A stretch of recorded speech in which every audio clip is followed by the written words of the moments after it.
লেবাননে যুদ্ধবিরতি কার্যকর হলেও গাজায় চুক্তির বিষয়ে সম্মত হয়নি ইসরায়েল। ২৪ ঘন্টায় দখলদারদের হামলায় গাজায় আরও অন্তত ১০০ ফিলিস্তিনি নিহত হয়েছেন। এই অবস্থার মধ্যে নতুন করে গাজায় যুদ্ধবিরতি আলোচনা শুরু করতে উদ্যোগী হয়েছে মিশর। এদিকে ইসরায়েলের সঙ্গে যুদ্ধবিরতি চুক্তি বাস্তবায়নে লেবাননের সেনাবাহিনীর সঙ্গে ঘনিষ্ঠভাবে সমন্বয় করবে বলে জানিয়েছে প্রতিরোধ যোদ্ধা দল হিজবুল্লাহ। গাজায় অব্যাহত রয়েছে নেতানিয়াহু বাহিনীর তাণ্ডব। তাদের নির্বিচারের গোলাবর্ষণে শনিবার গাজার উত্তর ও দক্ষিণাঞ্চলে ২৪ ঘন্টায় বহু মানুষ হতাহত হয়েছেন। স্থলবাহিনীর অভিযানের পাশাপাশি বাসিন্দাদের বাড়ি লক্ষ্য করে চলছে বিমান হামলা। স্বাস্থ্যসেবায় নিয়োজিত কর্মীদেরও লক্ষ্যবস্তুতে পরিণত করেছে তারা।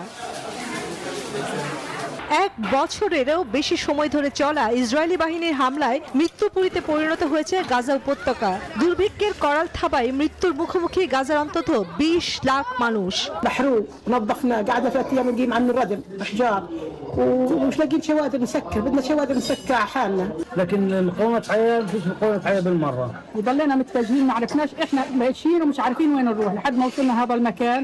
এই অবস্থার মধ্যে নতুন করে গাজায় যুদ্ধবিরতি আলোচনা শুরু করতে উদ্যোগী হয়েছে মিশর। ফিলিস্তিনি স্বাধীনতাকামী সংগঠন হামাসের নেতারা কায়রোতে নতুন করে আলোচনায় বসতে যাচ্ছেন। অন্যদিকে ইসরায়েলের সঙ্গে যুদ্ধবিরতি চুক্তি বাস্তবায়নে লেবাননের সেনাবাহিনীর সঙ্গে ঘনিষ্ঠভাবে সমন্বয় করবেন বলে জানালেন প্রতিরোধ যোদ্ধা দল হিজবুল্লাহর প্রধান নাইম কাশেম। চন্দ্রানী চন্দ্রা, নিউজ 24।